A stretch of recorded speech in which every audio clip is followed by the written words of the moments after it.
Thank you so much, and I appreciate Doris and all that she does. The U.S. Attorney's got a press conference today at 1:30, so the AG's got to be there. So I'm sorry that I messed up the schedule a little bit, but I do appreciate you having me, and I appreciate all that you do. Part of that appreciation goes back to my family farm is about 35 miles just north of here at Vail, and then I've got a ranch just 17 miles out of Pierre. So some of the challenges that you face, I get to live that and see that, and I just appreciate it. You know, a big part of today, I'm hoping to get some feedback from you, answer your questions, but I want to be a good AG for you for the next couple months, and then I'm hoping to be your strong voice in Congress. And ag's important to me. When I had a chance to meet with the Speaker of the House, Johnson, he asked me what I wanted, and I said, I just want two things. Because ag is king in South Dakota, I want to be on the ag committee and I want to be on judiciary. And so hopefully I'll get to continue to be that voice and recognizing as farm bills and other issues come up, how important it is that we're taking care of everybody. And you know, that hasn't always been done in the past. So your feedback is essential for me, and I appreciate it. I know I'm going to talk a little bit about identity theft and then kind of get into some of the more the agricultural issues.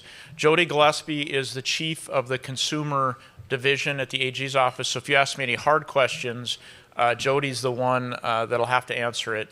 She has a very busy consumer division. We take about 82,000 calls, complaints a year in that division. So they're busy. They do good work for South Dakotans. You may see some of the large settlements that come in. It's really Jody's division that makes that happen. A lot of the complaints that we get come back to identity theft. And we're seeing it, you know, all over the nation, but we're especially seeing it here in South Dakota, where, you know, we're used to, you know, setting passwords that are easy to remember. We're used to, you know, trusting our banker, but maybe not checking that checking account balance every month. And so what we've been seeing is between credit cards, bank accounts, a lot of this identity theft where you may be opening up an email or a text, you might not think anything of it. The AI and the bad guys are getting more sophisticated. So when you do that, it triggers a lot of bad things. I mean, we had it happen in Pennington County recently, so it's out there.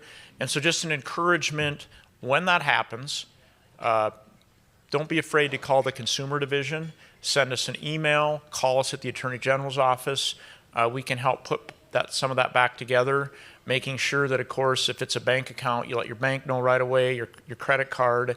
You can do credit checks. There's things that are out there, tools that don't cost you anything that'll help kind of combat what we're seeing across the state. Now, when it comes to the ag issues, one of the big questions I get sometimes traveling the state is where are we at on product of the USA?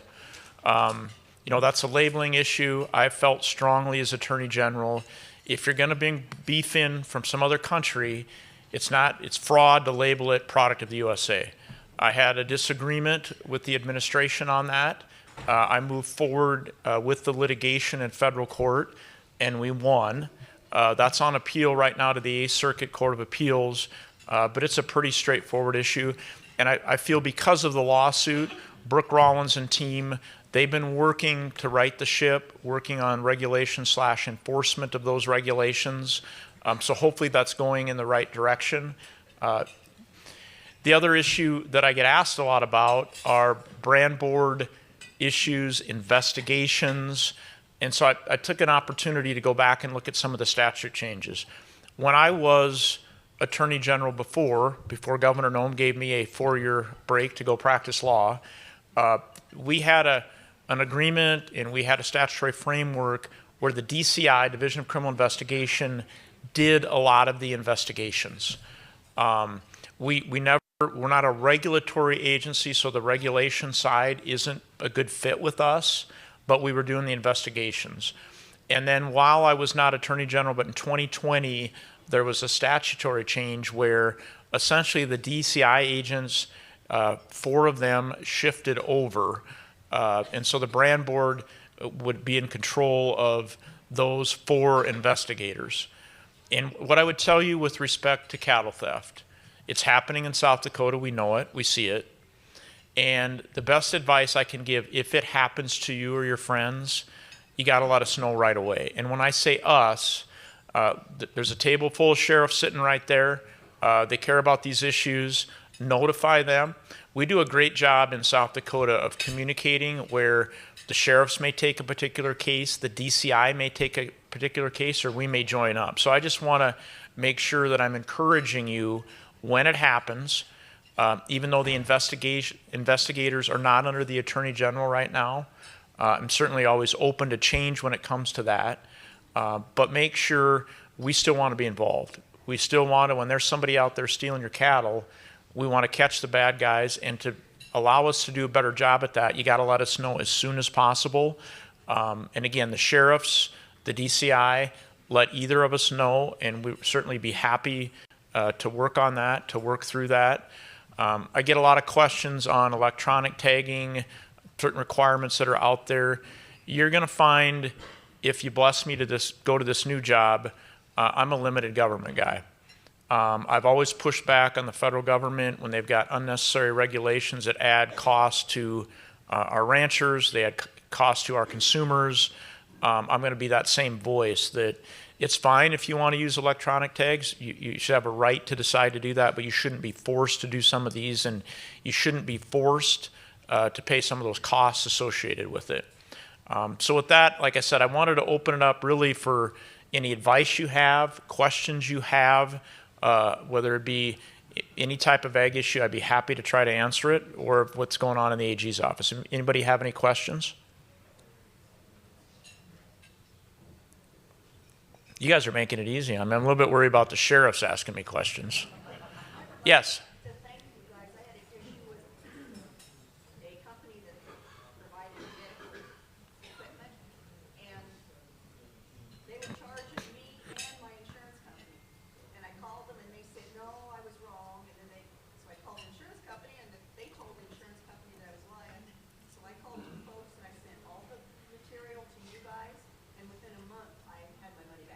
Yeah, that's great to hear. And Jody's team does a great job with that. And what we're seeing a lot of on these thefts and fraud, it's with government programs. It might be Medicare, it might be Medicaid. There's all kinds of insurance fraud going on. And so don't be afraid to reach out to us. And it's not just us helping you individually. If we're able to take your case and maybe some other South Dakota consumer, and helps us catch those bad guys, so it protects others. So I appreciate you reaching out to us, and just encourage you, if you get a Medicaid call or something with the IRS that you're not comfortable with, that's what we're here for.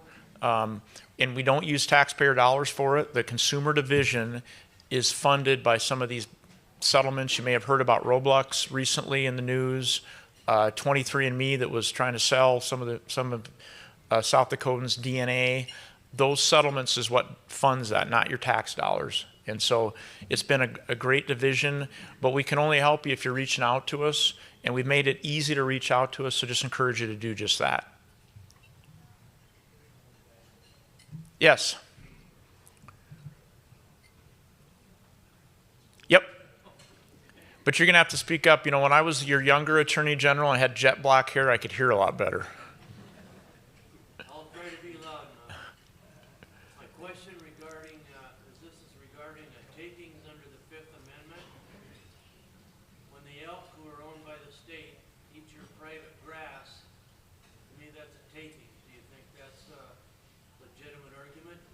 So let me back up a little bit on the takings clause.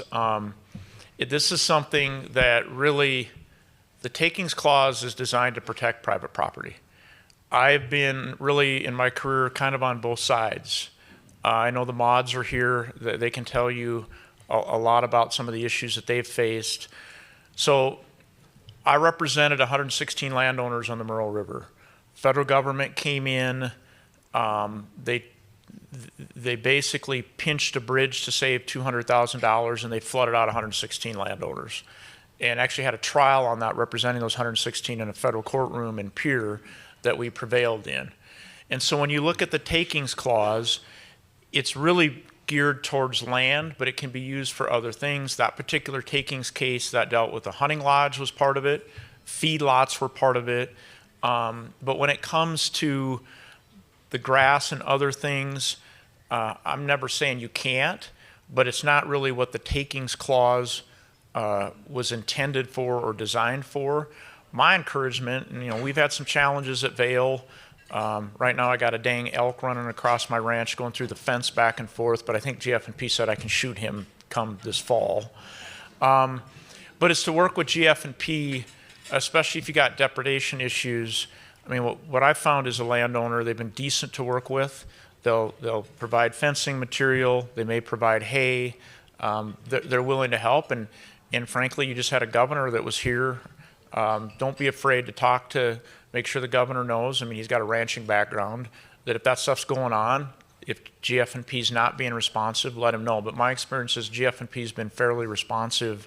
They haven't been? Then you should let the governor know. He does. Well, now the Attorney General knows, but GF&P is under the governor, not the Attorney General. So being up front, I mean, I'd encourage you to, sometimes the loud voice gets the action. So, yeah. Other questions or areas? You guys don't want, this is your chance for free legal advice. And get what you pay for.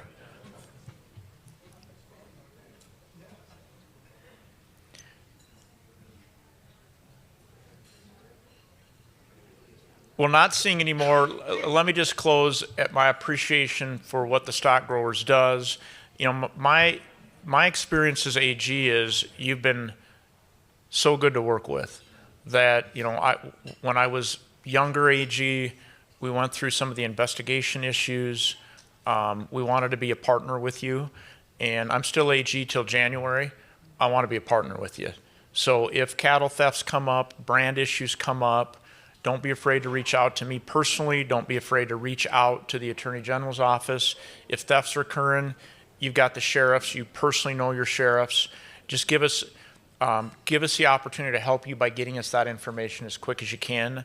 And back to the identity theft, guard your passwords. Make sure you're doing authentications when you can. Make sure you're not opening up emails and text messages. I'm guessing during the campaign season you're tired of those text messages anyhow, so you're probably deleting them. But when you open those up, you're opening up your system. And much like with cattle, we found in the consumer division, we'll have a strong likelihood of being able to help you the first 24 hours. We got a chance the first 48 hours. But if you get much past 48 hours, we don't have a strong success rate. The bad guys have moved money somewhere else. They've taken the money out of your account. So just be mindful of that. Let us know right away. Get us that email sent. Call us at 1-800-300-1986. That way we can make sure we're doing everything to protect you. So again, as Attorney General, I appreciate you. I appreciate working with you. If there are ag issues that come up that you feel are important, in my capacity as Attorney General, would you let me know? And then I've got this new job application in. If I'm on ag, make sure you're reminding me of the issues that you're facing, because I want to make sure I'm a strong voice for South Dakota ag. Thank you so much, and enjoy the rest of your convention.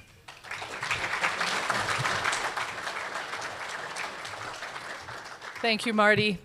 You know that we do not support a specific political candidate or affiliation, but we have treasured what you have done for us here in South Dakota. We will miss you, and we hope that that we can visit with you in Washington, and you'll be on our ag committee out there. So a gift from the Stock Growers. Thank you.